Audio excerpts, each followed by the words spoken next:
Dear friends, कैसे हैं आप सब। टाइटल पढ़ के आपने जाना होगा कि मैं किस बारे में बात करने जा रही हूँ। तो अभी बज रहे हैं सुबह के 5:20 और जैसा कि आप देख रहे हैं सब कुछ कितना नेचुरल लग रहा है। अभी सूर्योदय नहीं हुआ है, सब कुछ कितना नेचुरल और कितना फ्रेश लग रहा है। अब मुझे जल्दी से नीचे जाना है और पूजा की तैयारी करनी है। मैं आज आपको बताने वाली हूँ कि मैंने बड़ अमावस की पूजा कैसे की है, जिसे लोग वट सावित्री भी कहते हैं। मैंने अपने बीते वीडियोज़ में इस पर मैंने कथा भी आपको सुनाई थी, अगर आपको पसंद आई हो तो। और मुझे एक बात फ्रेंड समझ में नहीं आई कि जब हीरा मंडी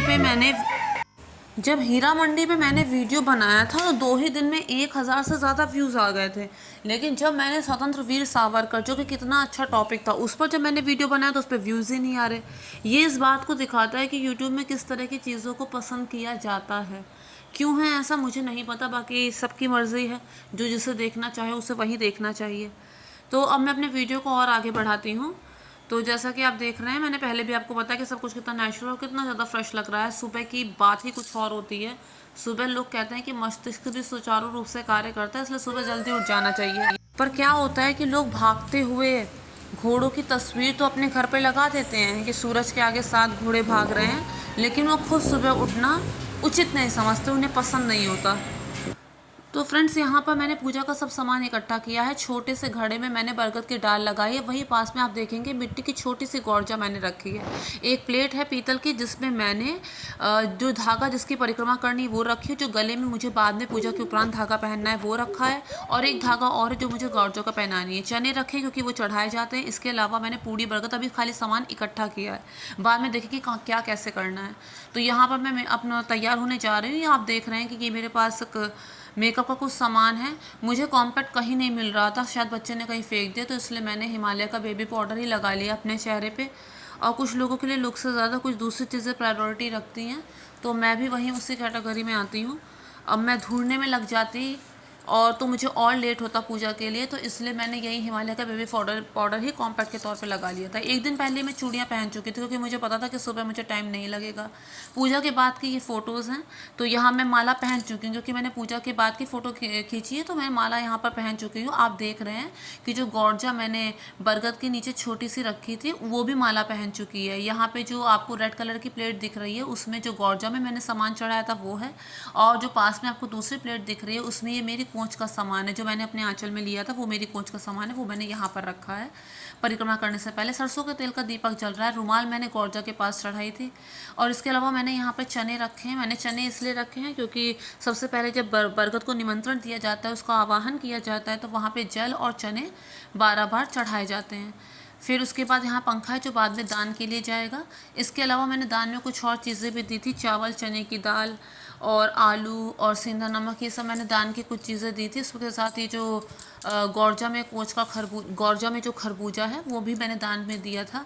और इसके अलावा गौरजा के पास जो सामान है वो बाद में मैंने गाय को खिलाया था। अब वो दान में जो मैंने बताया आपको कि चावल, चने की दाल, जो सब मैंने दिया था, उसकी फ़ोटो मैं नहीं निकाल पाई हूँ। उस समय जल्दी इतनी थी, अब हर चीज़ नहीं हम फ़ोटो निकाल के दिखा सकते। इसके बाद में आप देख रहे हैं कि बरगद में जो धागा लपेटा हुआ है, ये मैंने 12 बार परिक्रमा करके कच्चा सूत उस पर लपेटा था, और उसे तोड़ा नहीं था। वो जो बचा था मैंने उसी में पेड़ में ही लगा दिया था। आरती की थी, कथा कही थी। कथा आप लोगों ने पढ़ी होगी, सुनी होगी। मैंने अपने बीते वीडियोस में भी एक बार मैंने कथा सुनाई थी। अगर आपने नहीं देखा है तो आप अभी जाके देख सकते हैं। मैंने अपनी तरफ से बहुत अच्छे से कथा सुनाने की कोशिश की थी। अगर आप लोग एक बार सुन लेंगे तो आपको वो कंठस्थ हो जाएगी। तो इसी तरह मैंने पूजा की थी। आरती मैंने शिव जी की थी। और पूजा करने के बाद हमेशा जल छोड़ के उठना चाहिए। कहते हैं कि जो आसपास गण होते हैं वो पूजा का फल ले लेते हैं, इसलिए पूजा के बाद हमेशा जल छोड़ के उठना चाहिए। इसके अलावा कई बार अगर हम घर में अकेले हैं या फिर कोई सामान देने वाला नहीं, तो हम क्या करते हैं कि हमें बीच में उठना पड़ता है। तो ऐसे में भी अपने पास जल रखना चाहिए, ताकि अगर हमें बीच में उठना पड़े तो हम जल छोड़ कर उठें। ऐसे ही नहीं पूजा में कभी भी उठते, कभी नहीं। जानते हो कि बहुत ज़्यादा नियम कानून नहीं अपनाए जा सकते, लेकिन थोड़ा बहुत जितना हमें ज्ञान हो उतना तो मानना ही चाहिए। दूसरी बात फ्रेंड्स ये है, मैं जानती हूँ यहाँ पे सुहाग का सामान भी चढ़ना चाहिए था, लेकिन मैंने सिर्फ एक सिंदूर की डिब्बी चढ़ाई और सुहाग का सामान नहीं चढ़ाया। इसलिए नहीं चढ़ाया क्योंकि मेरे यहाँ चढ़ाया नहीं जाता। फ्रेंड्स, पहले के टाइम पे परिवार बड़े होते थे और तब लोगों पे इतने पैसे नहीं होते थे, तो हो सकता है उस टाइम पे लोग इतना ज़्यादा तामझाम हर पूजा में इतनी सारी चीज़ें ना चढ़ा पाते हों। लेकिन आज के समय में तो लोगों के पास सब कुछ है। फिर भी ना चढ़ाना और ना चढ़ाने देना, ये बातें मुझे कम समझ में आती हैं। बाकी भगवान जो हैं वो श्रद्धा देखते हैं, सामान नहीं देखते। तो जितने श्रद्धा विश्वास से एकाग्रचित्त होकर हम पूजा करते हैं उतना हमें फ़ायदा होता है। अपनी तरफ से तो हम लोग पूरा प्रयास करते ही हैं कि पूजा में कोई कमी ना रह गई हो, लेकिन कई बार कहीं कुछ ना कुछ त्रुटि रह ही जाती है।